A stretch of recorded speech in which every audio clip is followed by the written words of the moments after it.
الحمدللہ رب العالمین والعاقبۃ للمتقین والصلاۃ والسلام علی سید الانبیاء والمرسلین وعلی آلہ واصحابہ اجمعین الی یوم الدین، اما بعد فاعوذ باللہ من الشیطان الرجیم، بسم اللہ الرحمن الرحیم۔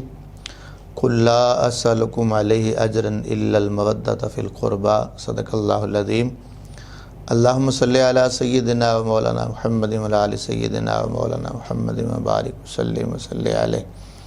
اللہ تعالیٰ کی حمد و ثنا جو اس کی شان کے لائق ہے، عرض کرنے کے بعد نبی اکرم رحمت دو عالم نور مجسم شفیع معظم احمد مجتبیٰ محمد مصطفیٰ صلی اللہ علیہ وسلم کے حضور درود و سلام کا نذرانہ پیش کرنے کے بعد، قابل احترام ناظرین اور عزت و شرف کے لائق ناظرات، آج ہم 25ویں پارے کے کچھ موضوعات لیں گے۔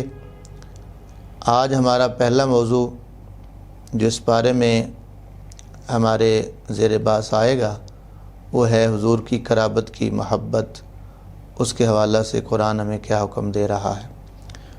اور دوسرا موضوع ہوگا مشورہ کی اہمیت، اور پھر اسی پارے میں یہ بھی ایک مضمون آئے گا، خوشی اور غم میں انسان کے نظریات اور اس کی کیفیات کیا ہوتی ہیں، قرآن نے اس کو بھی بیان فرمایا۔ اور وحی کی کیفیت، اللہ تعالیٰ وحی اپنے پیارے انبیاء پہ اتارتا رہا، اس کے حوالہ سے قرآن کیا بیان فرماتا ہے، اور حضور کے ہادی ہونا کے حوالہ سے کہ آپ کائنات کو ہدایت دینے آئے ہیں، ہادی بن کر تشریف لائیں، قرآن کیا فرماتا ہے اس حوالہ سے۔ لیلۃ المبارکہ کے حوالہ سے جو سورۃ دخان کی آیت ہے اس میں بھی ہم دیکھیں گے۔ اور پھر آخری پوائنٹ آج لیں گے، مومن کی وفات پر آسمان اور زمین ان کا کیا تاثر ہوتا ہے، کیا وہ مومن کے دنیا سے جانے پر کوئی ان کی ایسی صورت بنتی ہے کہ زمین و آسمان رو رہے ہوتے ہیں، مومن کے جانے پہ پریشان ہوتے ہیں؟ تو یہ بھی ہم قرآن کریم سے دیکھیں گے۔ تو آئیں پہلی آیت سورہ شورى کی آیت نمبر 23 میں اللہ نے فرمایا، محبوب ان سے کہہ دو میں تم سے کوئی سوال نہیں کرتا کسی اجر کا، اور کچھ نہیں مانگتا مگر قرابت کی محبت، یعنی اگر میں کچھ سوال کرتا ہوں، مانگ رہا ہوں، تو صرف اپنی قرابت کا پیار مانگتا ہوں، محبت مانگتا ہوں، اس کے علاوہ کچھ سوال نہیں۔ تو اب یہ بڑی قابل غور بات ہے کہ حضور صلی اللہ علیہ وسلم ساری کائنات کو دینے والے ہیں، تو یہاں آپ سوال فرما رہے ہیں۔ تو سوال بھی اگر آپ باریکی سے دیکھیں تو ایسا نہیں ہے جس میں کوئی حضور کا فائدہ ہے، جو ہم سے سوال کیا اس میں فائدہ بھی ہمارا ہے۔ تو قبلہ شیخ الحدیث پیر طریقت شیخ القرآن علامہ محمد الیاس ہزاروی علیہ رحمہ جب اس طرح کی آیات کی تفسیر بیان فرمایا کرتے تھے تو حضور کی انتہائی جو شفقت امت کے لیے ہوتی تھی اس کو بیان کرتے ہوئے بتایا کرتے تھے کہ یہ حضور نے جو اپنی قرابت کی محبت مانگی ہے تو اس میں بھلا ہمارا ہے، بھلا امت کا ہے، کہ امت حضور چاہ رہے ہیں کہ میری امت میرے قرابت سے پیار کرے تاکہ ان کے بخشش کا سامان بنے۔ سبحان اللہ۔ تو حضور کے پیاروں سے، حضور کے قریبیوں سے، آپ کے جو اہل بیت ہیں ان سے محبت کا صلہ چونکہ بہت بڑا ہے، اجر بہت بڑا ہے، اس لیے حضور سے ان کی محبت کا سوال کروایا گیا۔ حضور کی امت آپ کی قرابت سے پیار کرے تو اس پر اللہ اجر عطا فرمائے، اس پر اللہ بدلہ دے، تو لہذا بھلا بھی اس میں ہمارا ہے۔ تو اس پر اب سرکار نے واضح فرما دیا کہ میں تم سے کوئی اجر نہیں مانگتا، حالانکہ حضور نے تبلیغ فرمائی ہے، ہمیں دین دیا ہے، ہمیں ایمان ملا ہے تو حضور کی وجہ سے ہے، تو دین دیا حضور نے، سب کچھ کیا، پتھر کھا کے دین کو ہم تک پہنچایا، تو فرمایا میں کچھ نہیں اس پہ اجر مانگتا، میرا اجر اللہ کے پاس ہے۔ ہاں ایک سوال میرا یہ ہے کہ میری قرابت سے پیار کرو، لہٰذا حضور کی قرابت سے محبت لازم سمجھیں، ضروری سمجھیں۔ اس پر بہت ساری روایات ہیں کہ وہ اہل بیت ہیں کون ہیں۔ ویسے تو حضور کی اہل بیت کا دائرہ کافی وسیع ہے، اگر آپ سورۃ احزاب کی آیت کی روشنی میں دیکھیں تو وہاں ازواج مطہرات کو بھی حضور کے اہل بیت میں رکھا گیا، سیاق و سباق سے جو پتہ چلتا ہے، اور اسی طرح اس کی تفسیر میں امام حسن حسین کو بھی شامل کیا گیا، جناب سیدہ کائنات فاطمۃ الزہرا اور مولا کائنات بھی شامل ہیں۔ اسی طرح اس آیت کی روشنی میں بھی علماء کرام نے اور اہل بیت کے ذکر کے ساتھ ساتھ خصوصاً جن ہستیوں کا ذکر فرمایا ہے ان میں جناب مولا کائنات حضرت مولا علی ہیں اور سیدہ کائنات فاطمۃ الزہرا سلام اللہ علیہ اور آپ کے دونوں بیٹے، تو ان کو شامل کیا گیا ہے۔ تو ان کی محبت مانگی جا رہی ہے۔ حضرت عبداللہ بن عباس بیان کرتے ہیں کہ جب یہ آیت نازل ہوئی تو مسلمانوں نبی کریم صلی اللہ علیہ وسلم سے پوچھا کہ یا رسول اللہ آپ کے قرابت دار کون ہیں جن سے محبت کرنا ہم پر لازم ہے، واجب ہے؟ تو سرکار نے پھر بتایا کہ علی اور فاطمہ اور ان کے دونوں بیٹے۔ تو یہ گویا کہ سرکار نے خود ان کا ذکر فرما دیا۔ تو پتہ چلا کہ حضور کے اہل بیت کا پیار، ان کی محبت ہمارے لیے لازم ہے، ضروری ہے، اس کے بغیر گزارا نہیں ہے۔ تو اس لیے ہمیں حضور کی تمام اہل بیت سے محبت کرنی چاہیے، پیار کرنا چاہیے اور ان کی محبتوں کو دلوں میں اتارنا چاہیے۔ اور صحابہ کرام کی جب زندگی ہم پڑھتے ہیں تو انہوں نے یہ خود اپنے عمل سے میں بتایا ہے۔ جناب ابو بکر صدیق کو لے لیں، حضرت عمر کو لے لیں، حضرت عثمان کو لے لیں، تو اس گھرانے سے کتنی عملی طور پر محبت فرماتے تھے، تو جس سے اندازہ ہوتا ہے کہ حضور نے جن کی محبت مانگی ہے صحابہ نے ان سے محبت کر کے دکھائی ہوئی ہے۔ تو ہمارا بھی فرض ہے کہ ہم اس گھر سے پیار کریں، قیامت تک ان کی محبت، ان کا پیار آنے والے مسلمانوں کے لیے لازم ہو گیا، تاکہ یہ محبت ہماری بخشش کا سامان بن جائے۔ اس کے بعد مشورہ کے حوالہ سے اسی سورہ شورا کی آیت نمبر 38 میں فرمایا وَأَمْرُهُمْ شُورَى بَيْنَهُمْ کہ ان کا کام ان کے آپس میں مشورے سے ہے۔ تو مشورے میں بڑی برکت ہوتی ہے، اسی لیے اللہ تعالیٰ نے اپنے پاک کلام میں فرمایا دوسری جگہ پر وَشَاوِرْهُمْ فِي الْأَمْرِ، اے محبوب اپنے معاملات میں ان سے مشورہ لیا کریں، یعنی صحابہ کرام سے مشورہ لیا کریں، آپ ان کو مشورے میں شامل کیا کریں۔ تو پتہ چلا حالانکہ حضور پر براہ راست وہی اتر رہی ہے، تو مشورے کی کیا ضرورت تھی؟ تو حضور کو یہ مشورے کا حکم دے کے کہ مشورہ لیا کریں، حضور کی امت کو درس دیا جا رہا ہے، سبق دیا جا رہا ہے کہ ہر کام میں مشورہ لے لیا کریں، اس میں برکت آ جاتی ہے۔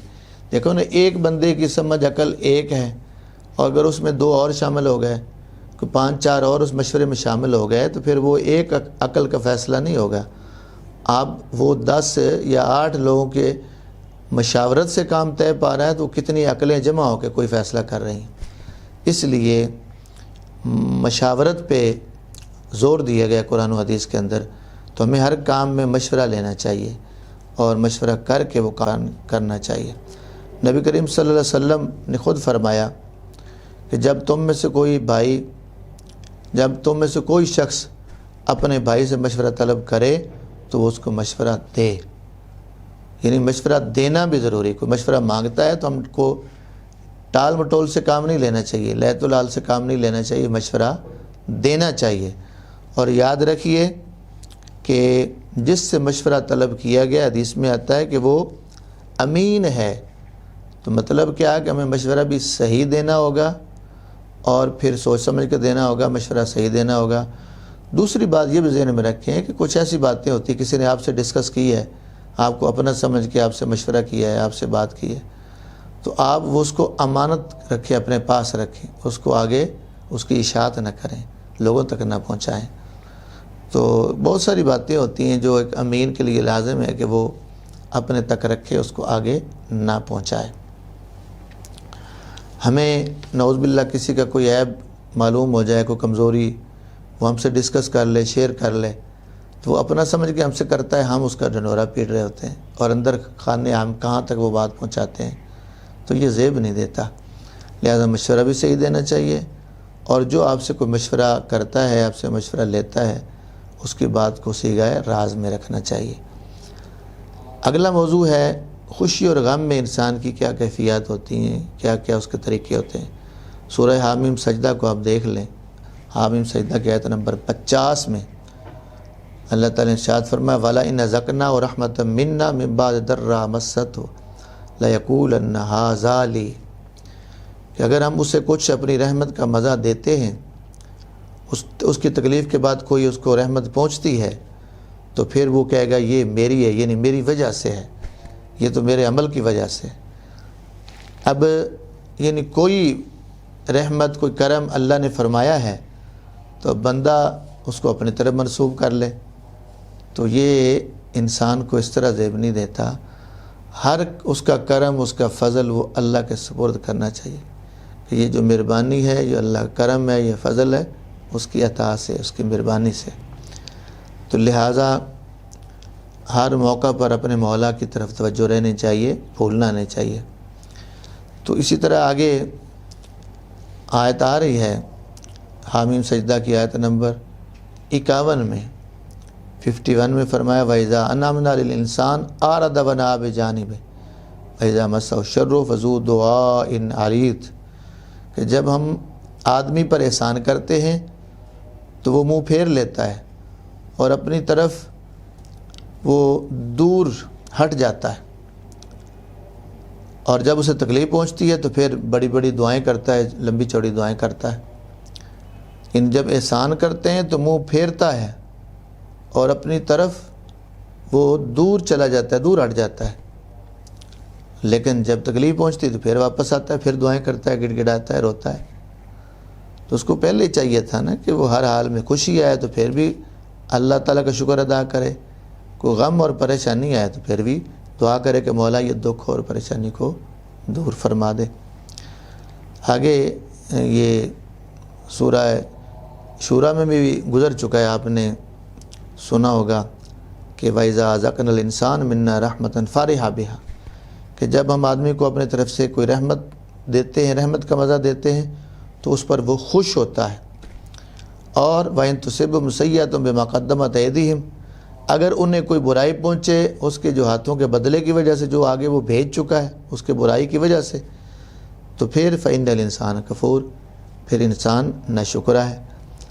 یعنی اگر کوئی اسے دکھ آتا ہے، تکلیف آتی ہے، حالانکہ اس کے بدعمالیوں کی وجہ سے، اس کے اعمال کی وجہ سے، تو پھر اس پر وہ ناشکرا بن جاتا ہے، حالانکہ اس کو اللہ سے معافی مانگنی چاہیے، گڑ گڑانا چاہیے، اس پہ تائب ہونا چاہیے، لیکن الٹا وہ کیا کرتا ہے، وہ ناشکرا بن جاتا ہے۔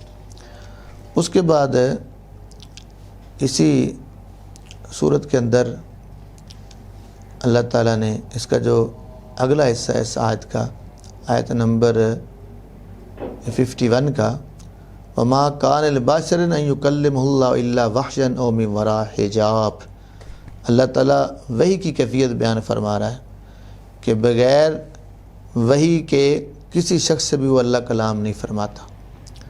تو اللہ بھی کسی بشر سے بھی جب کلام فرماتا ہے تو وحی کے ذریعے کلام فرماتا ہے۔ اب پھر اس کا طریقہ کیا ہوتا ہے کہ وہ وحی جو ہے، جو اللہ کا جو ہم کلام ہونا ہے، وہ کبھی تو پردے کے پیچھے سے ہوتا ہے اور کبھی وہ اللہ تعالیٰ اپنا فرشتہ بھیج کر تو پھر وحی بھیجتا ہے۔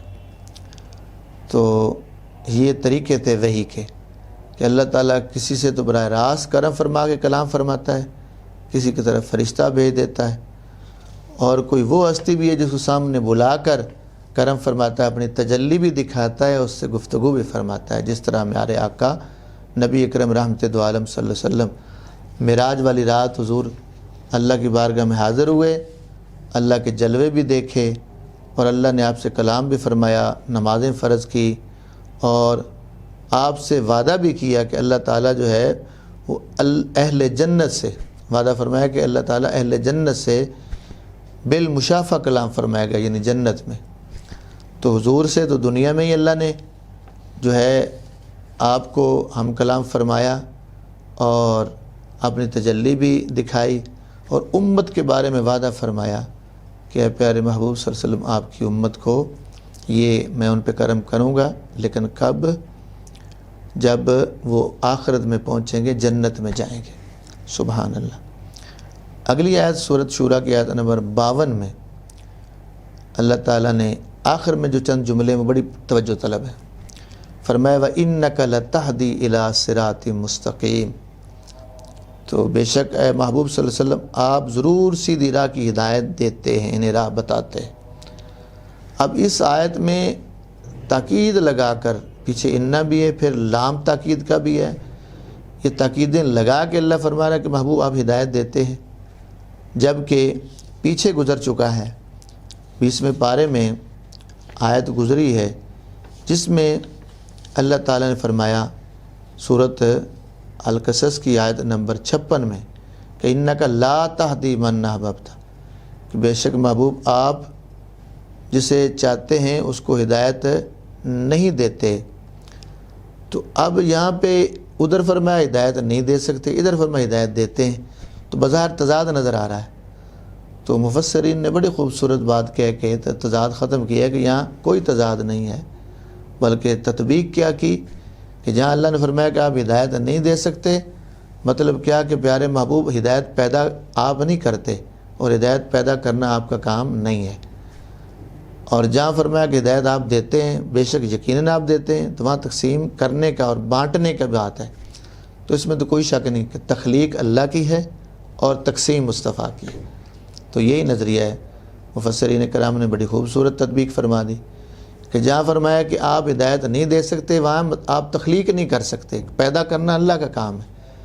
کس کس کے لیے اللہ نے ہدایت کو پیدا فرمانا ہے، وہ اللہ کا کام ہے، وہ پیدا فرمائے گا۔ آگے ان کو ملنی کیسے ہدایت، کیسے کس کس جگہ سے، کس راستے سے، تو فرمایا وہ آپ سے بہتر راستہ کون سا ہو سکتا ہے پیارے محبوب، یہ بھٹکے ہوئے لوگ آپ کے در پہ آئیں گے، آپ انہیں سیدھا راہ دکھاتے جائیں گے اور آپ ان کی رہنمائی فرماتے جائیں گے۔ تو فرمایا وَإِنَّكَ لَتَهْدِي، کہ بے شک آپ ہدایت دیتے ہیں إِلَىٰ صِرَاطٍ مستقیم، سیدھے راستے کی۔ تو یہ بھی پتہ چلا کہ حضور کو اللہ نے ہادی بنا کے بھیجا ہے، آپ ہدایت تقسیم فرمانے والے ہیں۔ آپ کیوں نہ ہدایت تقسیم فرمانے والے ہوں، اتنا قریبی تعلق ہے کہ حضور بات کرتے ہیں، اللہ حضور کی بات کی بھی قسمیں کھاتا ہے۔ پڑھیے سورۃ زخرف، وَقِيلِهِ يَا رَبِّ إِنَّ هَؤُلَاءِ قَوْمٌ لَا يُؤْمِنُونَ۔ سبحان اللہ، مجھے قسم ہے اس بات کی ہے محبوب جو آپ نے کہی ہے، یعنی آپ کے کہنے کی بھی قسم۔ تو حضور کا قول رب اس کی قسمیں کھاتا ہے۔ اس سے اب اندازہ لگائیں کہ حضور کے قول کی کتنی اہمیت ہے، حضور کا بولنا اللہ کی بارگاہ میں کتنا مقبول ہے، محبوب ہے۔ ایسے تو نہیں کہہ دی وما ینطق عن الہوا ان هو الا وحی یوحی، میرا محبوب تو اپنی مرضی سے بولتا بھی نہیں ہے، وہ بولتا ہے تو اللہ کی وحی آپ پر اتر رہی ہوتی ہے، یعنی جو کچھ بولتے ہیں وہ اللہ کے حکم سے، اللہ کی وحی سے۔ تو پتہ چلا کہ نبی کریم صلی اللہ علیہ وسلم کا بولنا، زبان حضور کی ہل رہی ہوتی ہے، اوپر وحی اللہ کی ہوتی ہے، کتنا قرب ہے۔ اس کے بعد جو آ رہا ہے پوائنٹ سورۃ دخان کی آیت نمبر 3 کی روشنی میں اللہ فرماتا ہے انا انزلنا فی لیلۃ مبارکہ انا کنا منذرین، بے شک ہم نے اس برکت والی رات میں اتارا، بے شک ہم ڈر سنانے والے، یعنی اس کو ہم نے اتارا، یعنی قرآن کو اتارا۔ لیلۃ القدر میں اللہ نے قرآن کو اتارا۔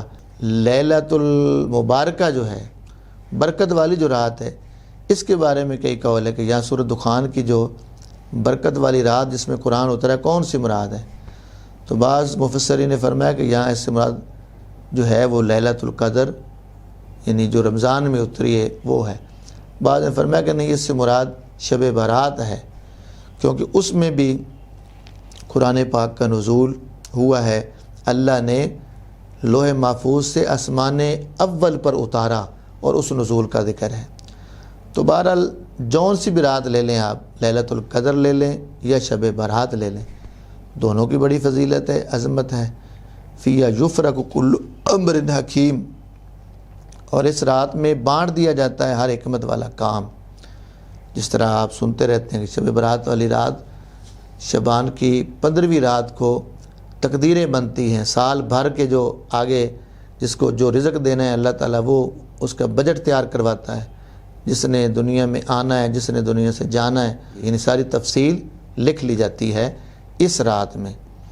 تو پتہ چلا کہ یہ رات برکت والی بھی ہے اور اس رات میں اندب کے فیصلے بھی ہوتے ہیں۔ اب یہ راتیں دونوں ہی عظمت والی ہیں، چاہے لیلۃ القدر ہو یا شب برات ہو، اس کی بھی اہمیت حدیث مبارکہ کے اندر موجود ہے۔ نبی کریم صلی اللہ علیہ وسلم کا ارشاد جس کو حضرت علی بن ابی طالب رضی اللہ تعالیٰ عنہ بیان کرتے ہیں، خود سرکار نے فرمایا کہ اس رات کو قیام کرو اور دن کو روزہ رکھو، رات کو عبادت کرو اللہ کی اور دن کو روزہ رکھو، یہ شعبان کی 15 تاریخ کے بارے میں۔ تو یہ جو شعبان کی 15 تاریخ ہے جسے ہم شب برات کہتے ہیں، اس کے بارے میں حضرت علی ابن طالب رضی اللہ تعالیٰ عنہ کا وہ بیان کی ہوئی روایت موجود ہے کہ سرکار کا فرمان بیان کرتے ہیں کہ حضور نے فرمایا کہ اس رات قیام کرو اور دن کا روزہ رکھو۔ تو رات کی عبادت کا کہا گیا، دن کے روزے کا کہا گیا۔ اور جہاں تک لیلۃ القدر کا تعلق ہے، اس میں تو کوئی شک ہی نہیں کتنی عظمت والی ہے۔ سورۃ القدر پڑھ کے دیکھیے، انا انزلنا فی لیلۃ القدر وما ادراک ما لیلۃ القدر لیلۃ القدر خیر من الف شہر۔ سبحان اللہ، لیلۃ القدر کو 1000 مہینوں کی راتوں سے بہتر کہا گیا ہے۔ اس میں قرآن اترا ہے اور اس کی عظمت بیان کی ہے اور فرمایا کہ یہ 1000 مہینوں کی راتوں سے بہتر اور افضل ہے۔ تو پتہ چلا کہ یہ ایک رات اتنی عظیم ہے۔ تو اس کی تفصیل انشاءاللہ آپ 27ویں رمضان کو سنیں گے۔ تو انشاءاللہ تقریباً 11 بجے کے بعد ہمارا پروگرام لائیو شروع ہو جائے گا، جس میں آپ کو بہت کچھ سننے کو ملے گا۔ انشاءاللہ ہم اس رات کی فضیلت، اہمیت اور پھر انشاءاللہ رکت انگیز دعا کی کوشش کریں گے۔ ہمارے ناظرین شامل ہوں گے تو پھر انشاءاللہ یقیناً جو نیک لوگ شامل ہوں گے ان کی وجہ سے ہمارے گناہگاروں کی بھی اللہ تعالیٰ سنے گا اور سب کی دعائیں قبول ہوں گی۔ تو چونکہ جو لوگ بھی ساتھ دیکھ رہے ہوں گے، سن رہے ہوں گے، تو وہ گویا اس دعا میں شامل ہوں گے۔ آپ بھی یہ ذہن بنائیں کہ ہم نے یہ عظمت والی رات کو کوشش کرنی ہے زیادہ سے زیادہ شب بیداری کریں، اور اس رات میں جو ہم اللہ کی عبادت کریں، قرآن کی تلاوت کریں، قرآن سمجھیں، یہ جو اس رات کی فضیلت بیان ہوگی اس کو سننے کی کوشش کریں، اور درود پاک پڑھیں، نوافل پڑھیں۔ جس طرح سے بھی ہو یہ رات جو ہے وہ ہم نے جاگ کر گزارنے کی کوشش کرنی ہے، شب بیداری کرنے کی کوشش کرنی ہے، تاکہ اللہ کے رحمتوں کا نزول لیں اور اپنے گناہوں کی معافی مانگیں، اور ملک و ملت کے لیے، اپنے وطن عزیز کے لیے اور ان پریشانیوں سے نجات کے لیے ہم سب مل کر دعائیں کریں گے۔ لہذا ذہن بنا لیں کہ ہم نے 27ویں رات کو، رمضان کی 27ویں رات کو شب بیداری کرنی ہے اور اپنے رب کو منانا ہے، اپنا نامہ اعمال خوبصورت بنانا ہے اور اپنے نامہ اعمال میں رات بھر نیکیاں جمع کرنی۔ آخری پوائنٹ کی طرف چلتے ہیں کہ جب مومن دنیا سے جاتا ہے تو کیا ہوتا ہے۔ سورۃ دخان کی آیت نمبر 29 پڑھیے۔ فرمایا فما بقت علیہم السماء والارض وما کانوا منظرین، تو ان پر آسمان اور زمین نہ روئے اور انہیں مہلت نہ دی گئی۔ اب یہ جن لوگوں کے بارے میں یہاں پر قرآن نے فرمایا ہے، جس قوم کا، کہ ان پر نہ زمین روئی نہ آسمان رویا، اس سے جو نقطہ لیا مفسرین نے بڑا واضح ہے کہ جی اس قوم پہ اگر وہ نہ زمین روئی ہے نہ آسمان رویا ہے، اتنے وہ بد نصیب تھے، تو ایسے لوگ تھے، وہ نافرمان تھے، تو اس کا مطلب ہے جب اللہ کے پیارے جاتے ہیں آسمان بھی روتا ہے، زمین بھی روتی ہے۔ تو صرف اس آیت سے ہی ثابت نہیں ہو رہا، روایات بھی موجود ہیں۔ سرکار کا فرمان سنیے، حضور نے فرمایا کہ ہر مومن کے لیے آسمان میں 2 دروازے ہوتے ہیں، اس میں سے ایک سے اس کا رزق آتا ہے اور اس کا کلام اور اس کا عمل داخل ہوتے ہیں۔ یعنی انسان کے جو دروازے ہوتے ہیں آسمان کے جو اس کے لیے رکھے ہوتے ہیں، تو اس سے ایک سے تو رزق آ رہا ہے اور دوسرے سے انسان کے اعمال جا رہے۔ اللہ کی طرف سے رزق آتا ہے، بندے کے اعمال اللہ کی بارگاہ میں جاتے ہیں۔ اسی طرح جب نیک بندہ زمین سے اٹھ جاتا ہے تو وہ زمین بھی رو رہی ہوتی ہے کہ فلاں بندہ، اس کے قدم میرے ساتھ لگتے تھے تو میں آج ان سے محروم ہو گئی۔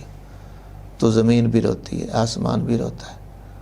تو یارو پھر کیوں نہ ہم اس بندے کی جانب پریشان ہوں، اور کیوں نہ پھر بندہ اس پہ جو ہے پریشانی کا اظہار کرے کہ جو اللہ کا محبوب ایک دنیا سے جا رہا، اور اللہ کے محبوب بندے اس دھرتی پر اللہ کی نعمتیں ہیں۔ اور یاد رکھیے، حدیثیں اٹھا کے دیکھیں، آج ہمیں رزق مل رہا ہے تو اللہ کے پیاروں کی وجہ سے مل رہا ہے، آج بارشیں مل رہی ہیں تو اللہ کے محبوبوں کی وجہ سے، اور جب تک اللہ کے محبوب بندے اس دھرتی پر موجود ہیں قیامت نہیں آئے گی۔ قیامت تب آئے گی جب نیک بندے، مومن بندے جب سارے اٹھا لیے جائیں گے تو پھر قیامت قائم ہو جائے گی۔ تو مطلب کیا، آج قیامت نہیں آ رہی، وہ رکی ہوئی ہے تو اللہ کے بندوں کی وجہ سے۔ آج اللہ رزق دے رہا ہے تو اپنے پیاروں کی وجہ سے۔ آج بارشیں آ رہی ہیں تو اللہ کے محبوبوں کی وجہ سے۔ تو یہ ہماری حدیثیں ہماری رہنمائی فرماتی ہیں۔ تو اللہ کے بندوں کی بڑی برکتیں ہیں زمین پر، وہ جہاں رہتے ہیں تو برکت ہے ہی ہے، اور زمین میں بھی چلے جائیں تو پھر بھی وہ ہم سے دور نہیں ہے، رابطہ اب بھی ہے، اب بھی کوئی ان سے اپنا تعلق جوڑے رکھتا ہے، ان کے لیے اصال ثواب کرتا ہے، ان کے درجات کی بلندی کی دعائیں کرتا ہے، تو وہ بھی اپنے ماننے والوں کے لیے دعائیں کرتے ہیں، توجہ فرماتے ہیں۔ اور بزرگان دین، مولانا روم جیسوں کو پڑھیے، بزرگان دین کے عقائد پڑھیں، علماء کے عقائد پڑھیں کہ اللہ کا بندہ زمین میں جا کر اس کی طاقت بڑھ جاتی ہے۔ ایک اللہ کا ولی ہے، نیک بندہ ہے، زمین کے اوپر ہے تو طاقت اس کی کم ہے، زمین کے اندر چلا گیا تو طاقت اس کی بڑھ گئی۔ تو آئیں ہم یہ اللہ کے محبوب بندوں کے بارے میں اپنے نظریات اچھے کر لیں، اپنی سوچ اچھی کریں، اپنے خیالات کو پاک کریں، ان کے بارے میں غیبت اور بدگمانی نہ کیا کریں، زبان پہ غلط جملے نہ لایا کریں، ان کی توہین نہ کیا کریں، اللہ ناراض ہوتا ہے۔ حدیث سے اٹھا کے دیکھیں، میں بتایا کرتا ہوں سرکار کا فرمان کہ من عاذ لی ولی فقد آذنتہ بالحرب۔ حضور نے فرمایا کہ اللہ فرماتا ہے جب کوئی میرے بندے سے کوئی بغض رکھتا ہے تو وہ میرے ساتھ اعلان جنگ کرتا ہے۔ آئیں ہم نے اللہ کے بندوں سے محبت کرنی ہے، ان کی دشمنی دل میں رکھ کر تو اللہ سے لڑائی نہیں لینی۔ تو چھوٹی چھوٹی باتیں لے کر وہ اللہ کے بندوں کی طرف ان کو منسوب کر دینا، یہ درست نہیں ہوتا۔ آئیں اللہ کے بندوں کی محبت اور ان کا پیار اور نیک بندوں کے نقش قدم پر چلنے کا یہ ہمارے اندر جذبہ ہونا چاہیے۔ اللہ رب العزت یہ پیار بھرے یہ کلمات، ان پر ہمیں عمل کی بھی توفیق عطا فرمائے۔ یہ پر نور اور رحمت بھرے لمحات، بابرکت گھڑیاں، اللہ ان کو ہمارے لیے بخشش کا سامان بنائے۔ آمین ثم آمین۔